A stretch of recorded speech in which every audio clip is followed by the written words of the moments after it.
Hello world, it's Dr. Deborah Thompson here from One Health Lessons.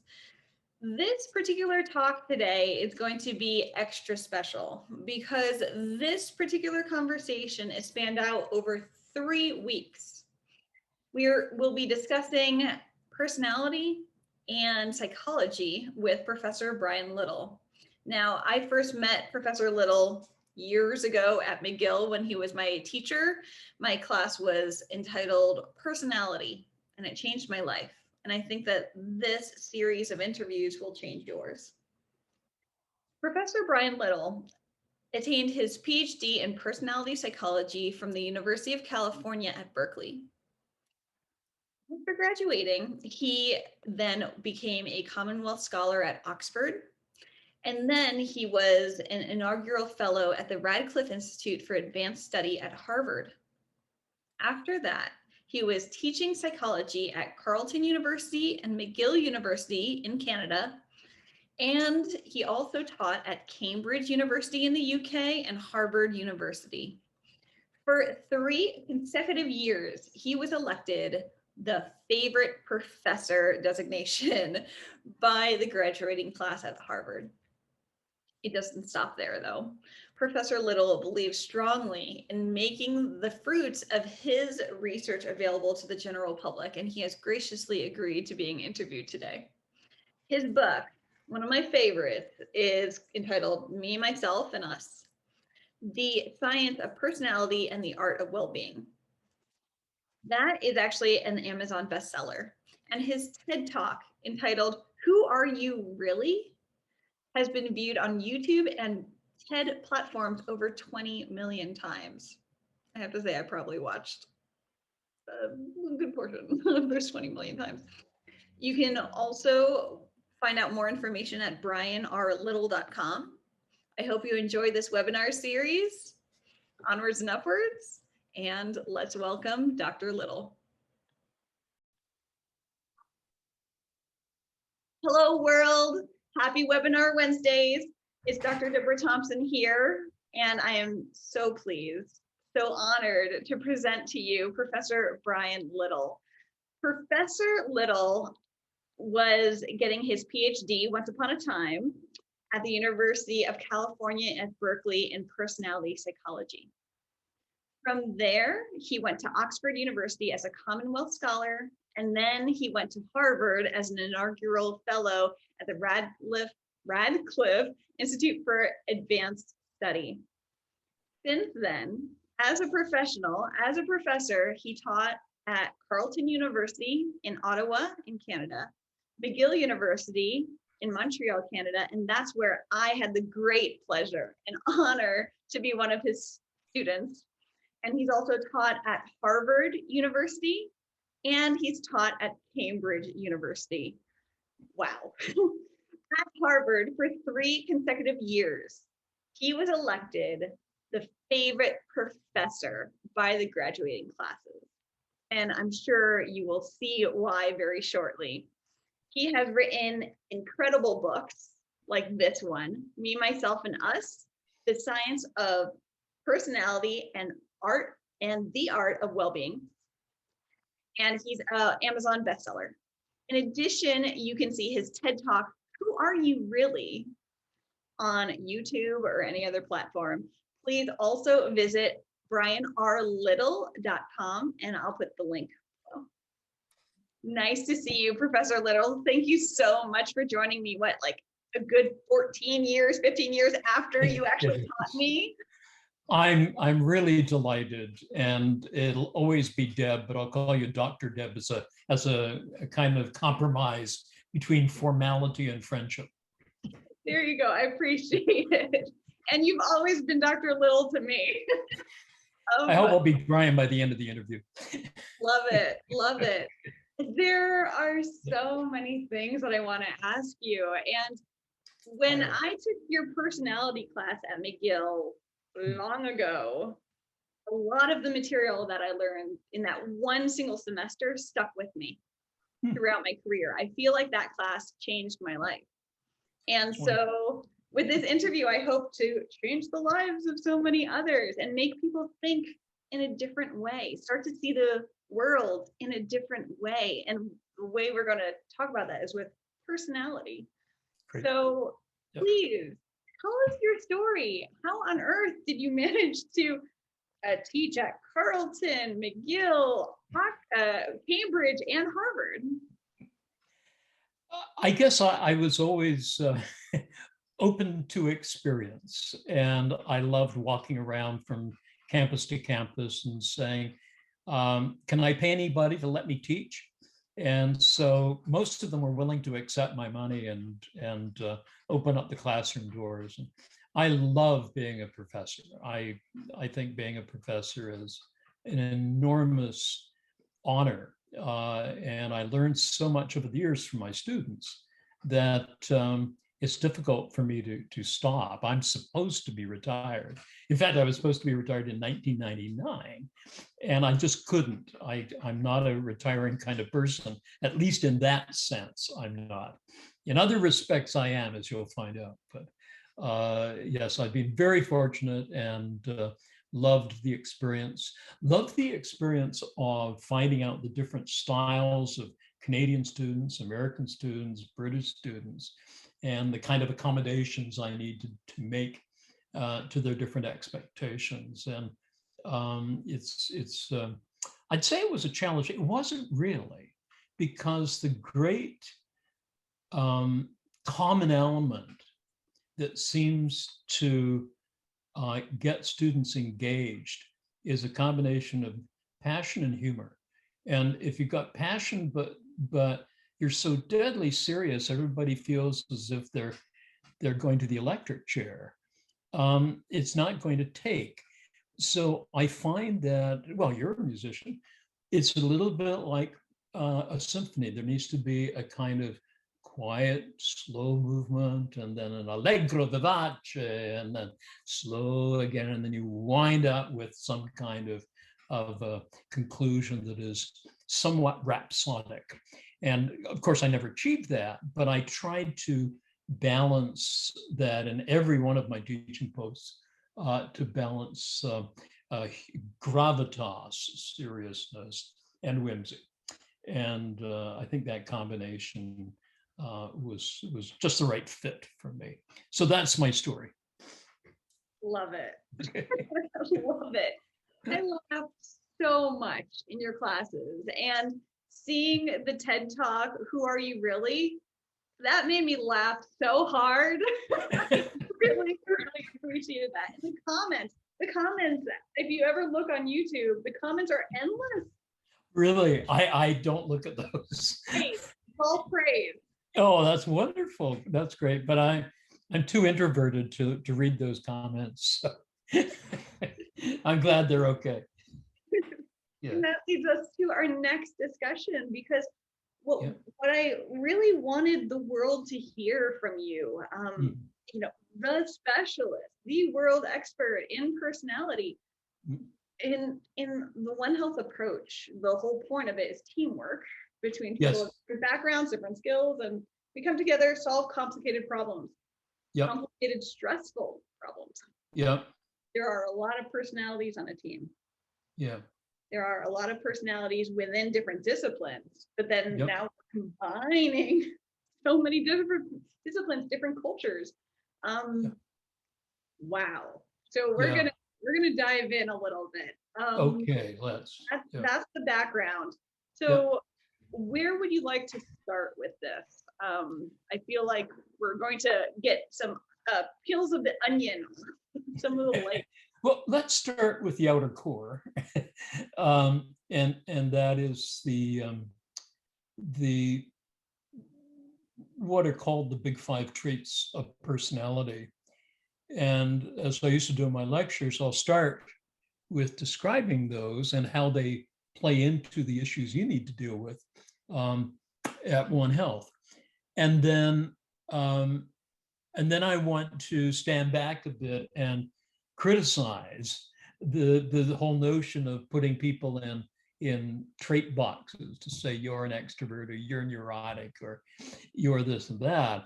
And but I think it's helpful to get, as you say, to start the process to start with the big 5 dimensions of personality. So they spell an acronym, OCEAN, and I'm going to say a word about each of them in turn, and then I'll, because I think the nonverbal behaviors and the cross-cultural differences are intriguing.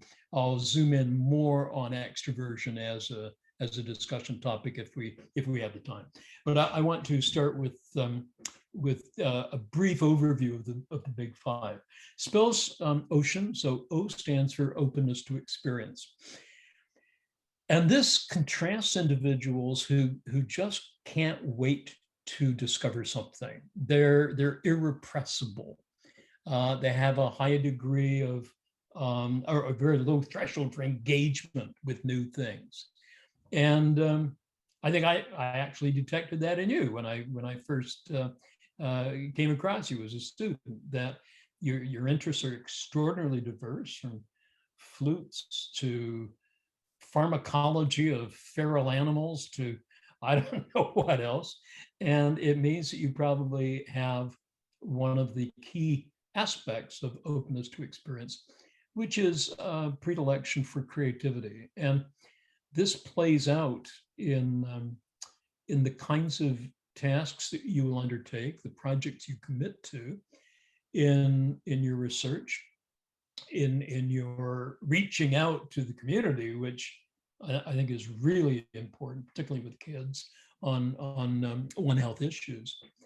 And those who are high in openness to experience have a couple of things that are worth noting. They're very creative. They tend to be very creative. That may be thwarted by their early experience, but typically they are. But they also experience a rather interesting array of emotional reactions to the world. They experience heightened levels of what we call affect or emotion, both positive and negative. And so the highly creative person is one who is likely to experience the joys and the real depressions of their creative life. So you see a highly creative person in contrast to one who is less open, more closed, and more wanting to do it in the regular old way. The open to experience person might be seen by others who work with them or live with them as highly emotional, and that they let the project, as it were, partially dictate the emotional tone that they bring to their lives. And so those of you with whom you're working who are high in openness to experience are likely to be the ones who really do some creative things, but they're also the ones who will be really feeling unsettled if things aren't going well. And when things are going well, they're over the roof. They're just delighted. And that can be seen by somebody who is less open to experience as a little flaky. They may say, oh, whoa, here he goes again. He's off on one of his tangents. How exciting. And you need to build up a tolerance if you're low in openness to experience for those who are high, and vice versa. Those who are open to experience need to appreciate that those who are more stick to the regular routine have a role to play in how projects unfold, how creative projects unfold. So it's a question for mutual respect. So those are a couple of comments on openness to experience. Next one is conscientiousness. This is an interesting one, because if we look at the consequences of traits on things that are really important in your life, like marriage, divorce, success in organizations, health status, things like that, what we call consequential outcomes. One of the best predictors of good consequential outcomes, of avoiding the less promising aspects of life choices and gaining those that are better, conscientiousness is a really good predictor. As you would expect, people who are high in conscientiousness are able to do well in their academics. They're able to do well in in occupational life. They rise to the top of the hierarchies in their professional lives more than those who are low in conscientiousness. That much is pretty obvious, in part because they get things done. They get things done on time. They don't procrastinate. They are nose to the grindstone type people. They have grit, or the kind of stuff that is conducive to completing tasks, excuse me, in an estimable way. What is less obvious, and was very relevant to health issues, is that they are healthier. The morbidity and mortality statistics for those who, on a very simple personality scale of conscientiousness, who score high on conscientiousness, live longer, have better health, and so on. Part of this, I think, is because they're more likely to stick to health regimens that are prescribed by their physicians, or in the case of highly conscientious dogs, they're veterinarians. I think that some have calculated the gains you have from being high on conscientiousness with respect to health status are fully equivalent to those that you would have for basic obesity and things like that, that they're really consequential. And I think it has to do with therapeutic compliance, as we would call it, for health regimens and so on. Those who are less conscientious are more lackadaisical. They're informal. They're driven more by the seat of their pants and so on. And there's one really interesting study. Again, we can draw on our common love of music, conscientiousness. In virtually every profession I know, the higher the conscientiousness, the more successful you are. Conscientiousness is typically something that predicts success in a whole diversity of occupations and professions. But there's one exception, and that exception is jazz musicians. And this is rather interesting, because if jazz musicians rate other jazz musicians, those who are highly conscientious don't score as high. Those who are more informal or lackadaisical or so on get higher ratings. And I've taught this through with some musicians, and I've reflected on it myself. And I think that what's happening is highly conscientious people really glom on to a task, and they're able to push through and push through and push through. And those who are not conscientious are not as likely to glom on, as I call it, to things, but to keep a more peripheral vision open, or peripheral audition, perhaps. So they're more likely to see that there's going to be a change of tenor, there's going to be a shift in the key, there's going to be an intimation of a crescendo when you hadn't expected there would be, because you're jamming like crazy. And he sees it, whereas the person who's very high on conscientiousness is still playing the part that he set out to play, and damn it, he's going to finish it. So I think that has a lesson for well beyond music, that highly conscientious individuals are great on tasks that don't change, that are in fact stable. But if you have a dynamically changing environment, if you have things that are very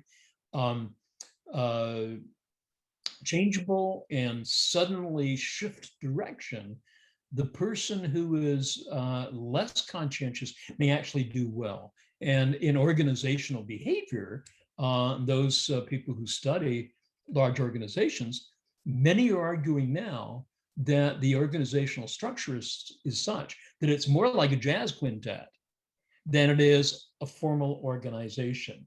And so I think that is interesting. I don't know how it plays, Devin, into your work in communicating about One Health. But does that make sense to you? I'm smiling so much because I'm thinking back to my bachelor's of music and my Yeah. friends who were jazzers, who were jazz people. Yeah. And what you just described is them to a T. Oh, Them to really? get. Yeah. I was trained in classical music and I have to follow rules. But if you ask me to play jazz, forget it. It'd be terrible. It'd be terrible. There's That no. is that is so interesting. Yeah. I'm Yeah. very different in when it comes to music, that I never I just could not read music, because when I was a bane of the life of music teachers, because they would say, now let's play this. I said, well, could you just play it for me? And they'd play it, and then I'd play it back, because I was able to hear it once and then play it back. And I think I got to grade 12 in the Royal Conservative of Music by cajoling my music teachers. And then the guy gave me in this exam a sight piece. He said, play this. I said, now, could you play it first, please? He said, no, it's a sight exam. And I just said, no, I can't. And so I failed. So that was the end of my formal music career. My goodness. Yeah. But, from what you're saying and jumping, like from, let's not say jumping, let's say translating from music to One Health, it sounds like what we're really talking about is entrepreneurial skills, rolling with the punches. It really, it's very interesting. I think entrepreneurial skills do require what I would call strategic informality at times. I think a highly conscientious person can learn to loosen up, particularly if they hear these kind of results. That's why this is important in getting to a general audience, is that once you know that grit and pushing and pushing and pushing may actually have a downside, and that lack of peripheral vision or audition may actually stymie the group, unless you're able to stand back and do something that's more innovative and what's the word, improvisational. I think that's you've got to improvise as an entrepreneur for sure. Yep. Right. Great. Yep. So out of OCEAN, we got to O and C. We get the E now. That's extroversion. And I'm not going to talk about that. I'm going to leave that to the end. So I'm going to talk about the A, which is agreeableness. With teams, highly agreeable people really are a boon. It's very helpful. They don't like conflict, and so they're much more likely to avoid conflict. They're much loved by their group members because they're able to sort of reduce the tensions, and will often use humor and a kind of levity that takes the group out of sort of the nastiness that occurs at 3:45 in the afternoon when you haven't had your second cup of coffee. That's great. However, agreeable people can also sort of be easily manipulated. And if you've got a highly disagreeable person in a position of power in one of your groups, the highly agreeable people may find it very difficult to stand up to that more disagreeable leader. And so, just to say a word about disagreeable people, and again, this is a health implication, those who score very low on agreeableness, the disagreeable ones, are really at risk for health problems. And it used to be, remember when we used to talk about the type A personality as the sort of the busy person who can't stop. It's not the busyness. That isn't the behavioral pathogen. The behavioral pathogen in type A behavior is hostility. And hostility is nicely covered by low scores on agreeableness. So I think that's really important. And we were talking about this earlier. If you have somebody who is busy but not hostile, and you tell them to slow down, that may actually inadvertently and unwantedly cause some annoyance, and therefore you're exacerbating that which you think you're curing. So these are subtle things that we need to take into account. So that's agreeableness. And then there's neuroticism. I want to mention this. The term is a bit of a problem, isn't it? To say, you scored high on neuroticism. That's why I tend to call it sensitivity. And you can certainly be overly sensitive. And whereas extroverts, as we'll find out in a minute, are primarily motivated to seek out rewards, neurotics, or those who are highly sensitive, are primarily motivated to avoid punishment. And so in an evolutionary sense, you've got the extroverted person who seeks out awards. This is a dopaminergic, for those of your followers who are into the clinical sciences, a dopaminergically fueled, what's there? What can I do to engage with? And evolutionarily, when they look out, they see prey. When those who are highly neurotic look out, they see predators. And we need both. Can you imagine how we would have evolved if we didn't have creatures that were both, ready to get prey and ready to spot predators? So I think, this is simplifying it a little too much, but I think that this is why we need to be very careful that we don't just say, oh, neurotic. If you think of it as sensitivity, they're like canaries in a mine. They can often, in your group, in the groups that you work with on these very complex problems, that really literally have survival at the heart of our planet. Those who are neurotic, or highly sensitive, as I prefer to call them, will actually spot things that a highly agreeable, more extroverted person might not even notice. They're more concerned about all the positive possibilities that we're about to enter on. But somebody who's more sensitive to the punishment cues in the environment, and one of our cats is like that, I have to say. What's that? What's that? Whereas the other one is. So these traits, incidentally, are found in animals.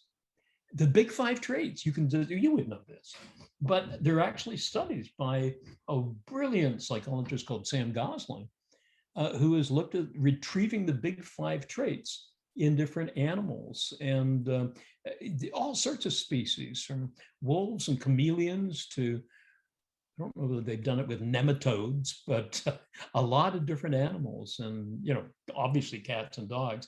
And you can align them on each of these dimensions of personality, and you get high inter-rater agreement, which is what you need in order to show there's some objectivity. So it's sort of fun to look at that. But I drift. Well, I think. Go ahead. Yeah. Before we jump into the E for extroversion, I think it's important for the viewers to appreciate the difference between neuroticism, the pathology, and neuroticism as what we are talking about, because we're not talking about the medical condition, right? That's a very important point, and you're absolutely correct. Well, let me update the latest thinking on this. Yes, that is essentially true, that we're not talking about neurotic behavior in the sense of neurotic depression, which is very debilitating. We're talking about a normal personality trait, and each of these traits are normally distributed. So I'm always a professor, I have to do my graphs. So there are a lot in the middle, and then they tail out to the end. More recently, there has been a strong argument against the DSM classification of neurotic behavior that suggests that many personality disorders and some other clinical situations can be better looked at not as separate continua, but as extreme behaviors. And so there's a lot of good work that is looking at neurotic symptomatology of a psychopathological nature as simply extreme values on the normal neuroticism curve. That's a debate that's often contrasting research psychologists with psychiatrists. Not always, there are some on both sides, but the research psychologists, who tend to be very methodologically sophisticated and statistically advanced, are showing that there's good empirical evidence that aspects of psychopathology are simply extreme personality rather than a totally different taxonomic category. So that's still a matter of considerable debate right now. But generally speaking, when we talk about a neurotic person in this context and personality, we're not talking about people who are hurting desperately or are needing mental health intervention. Absolutely right to make that distinction. Well, thank you for that. Yeah. So it sounds like there's a gray zone. As there is. In science, there's always updates and more discoveries. So if there's any viewer out there who's listening and they have questions and you do see a psychiatrist, please refer to your own personal professional for absolutely further guidance. This is exactly. That's very important. Yep. Yeah. So want to get to extroversion? Yes, let's get to it. You're laughing because yesterday you were such a painfully introverted person that I'm not sure that I should raise this.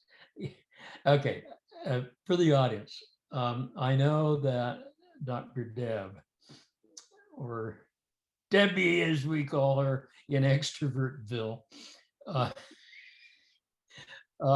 is very extroverted. And I am, on the other hand, extremely introverted. And you may say, no, you're not. You're very outgoing and gregarious and all that. That's not true. It's just plain false. What's up with that? Well, I'll explain that in a second. But let's talk about what we know about extroversion and introversion. Again, it's normally distributed, so there are a lot of ambiverts, those in the middle. Extroverts, as I mentioned, are primarily motivated to seek out reward and stimulation, particularly positive stimulation. So they seek out loud noises. They like to study in areas of a library where there are a lot of people, whereas the introverts are likely to go off in the corner by themselves. Extroverts love parties and controlling for all sorts of things, such as age and whether you've got 12 children, that makes it a little difficult to go out partying on Friday night. The extroverted personality craves that stimulation. And so, some of my students and I have written recently about what happens in COVID and in the shutdowns, that the extroverts are really likely to feel it worse than the more introverted people. People sometimes say to me, how are you coping? And I say, oh, yeah, we're sitting out here in the woods with our cats and nice wine and great music. And yeah, it's a living hell, for us. And we're both very much the same. This is fine. This is something that I would normally be doing, which would be being very quiet. I'm not at all gregarious. I'm not anti-people. I'm just asocial. So I just don't have any particular need or desire to interact. However, that can conflict with something I'll get to when we wrap up in 7 minutes, 26 seconds.